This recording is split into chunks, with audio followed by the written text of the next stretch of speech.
Hey, what's up, guys? Hope you're all having a great day. I just wanted to put together a quick throw together Helena guide for everyone that's just jumping into Fellowship and hopefully make learning this tank spec a little bit easier.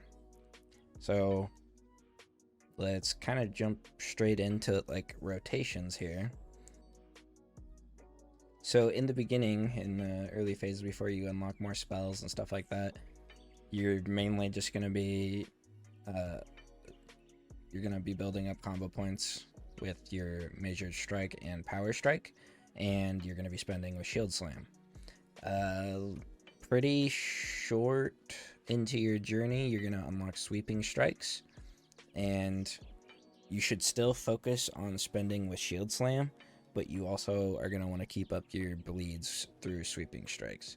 So ideally, you go into a pack, you want to apply sweeping strikes as quick as possible because that kind of helps you grab aggro of everything as well. Does a lot more damage to the stuff that isn't your priority target. And then you want to start throwing out shield slams. Now, so the way I would prioritize your rotation is I would go into a pack. You're going to want to start building up combo points with your measured strike and power strike. You always prioritize power strike because you get 2 combo points and it does a lot more damage. So if you're ever building, always press power strike first. If you don't have power strike, use measured strike. You're going to spend with shield slam mainly. If you're at a point where you are full on toughness, you can then press sweeping strikes if you're in multi-target. If you're single target, it will always be better to shield slam.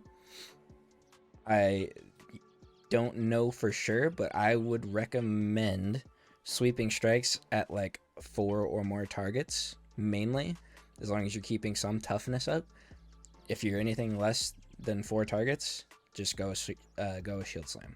The main thing that we want to do as we get higher and higher in our adventure, you want to supplement your toughness with shields up. Now, talent points are going to further reduce the cooldown on your shields up, and essentially now in AoE you can spend a lot more on sweeping strikes and use shields up to supplement your toughness. This is what I'm running right now, and it's highly focused on throw shield, or shield throw, sorry, and it just all around maximizes their damage. So essentially, whenever we're blocking attacks, which is essentially whenever you're fighting stuff, you have a chance to block, and you have a chance at resetting your shield throw, and it's going to do more damage. Passively, you get more threat generation, which is always nice. And then shield mastery also reduces the cooldown of shields up and shield throw. As you're mitigating damage, you get more block chance, so we love that.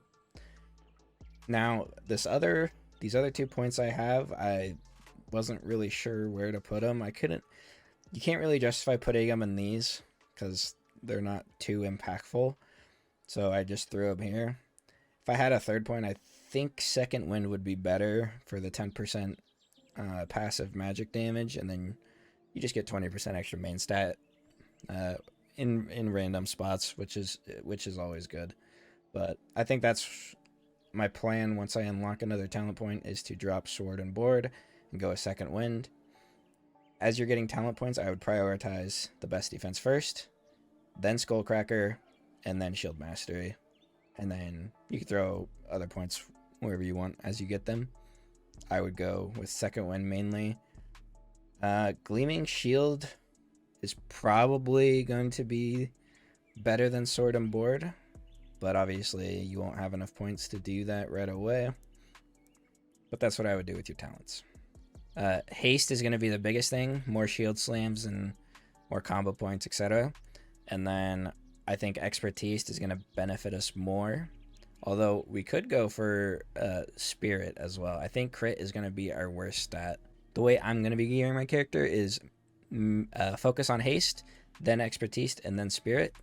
I might go with the more spirit focused build as I progress. I am not totally sure yet, but it's looking like expertise for now. So with this build, essentially you're going to be all your damage is gonna come from shield throw.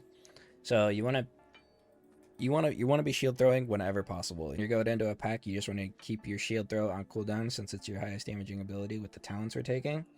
So when you open up, you're gonna go shield throw, and then you'll use your shout unless you need it for the slow. If you're kiting mobs or something like that, there's a couple mobs in these dungeons that have bleeds, which is pretty obnoxious, and you have to kite to drop the stacks. So you can keep shout for that. Otherwise, just pretty much send it on cooldown. Helps generate threat, helps get aggro, does a lot of damage. So we're gonna shield throw, we're gonna use our shout, charge in, and then just start generating combo points and spending. So we throw, we charge in, we use our shout, mortal strikes, and then we're just gonna start shield bashing since we're single target right now.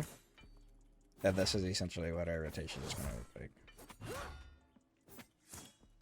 And then just make sure you always throw your shield whenever you see it come off. When you have a tough mob that has like hard hitting busters, melees, or casts or something like that, your bread and butter is going to be putting your shields up, getting a bunch of toughness. If you can, you want to shields up, shield slam, and then go iron wall, which is going to make your toughness not drop for 8 seconds. Now, I was just talking about the bleed mob. So if it's the bleed mob, you could, for example, say wait till you get to 3-4 stacks and then use that, and now you're gonna have your full toughness for 8 seconds, and hopefully you can kill it by then. If not, you'll just have to kite it out. Your ultimate is very strong. It's essentially Lust if you play World of Warcraft, but I would essentially send this on cooldown. Well, I suppose early on, it's mainly just going to be used on bosses as you're gearing and stuff like that. But once you start doing the longer dungeons, or once you get more spirit and stuff like that, you pretty much just send it on cooldown. Try and sync it up with other ultimates in your group so that you get even more value from it. But it's a pretty nice ult. Gives you a fat DR. Make sure you're using your shields up and your iron wall before you press it. If you want to see some more Helena gameplay, definitely swing by my Twitch channel because I'll be playing this a lot while we have our slow week of World of Warcraft before N+ and the raid drops. So I'll be farming this game to keep my brain occupied. I'll try and put out some videos on some routes and some more in-depth Helena stuff. But yeah, hope this helps you guys jump into it, and I tried not to make this too complicated and straightforward. So I will see you guys on my stream. Come chill, come hang out. If not, all good. Drop a like and a follow, and I'll see you guys next time. Peace out.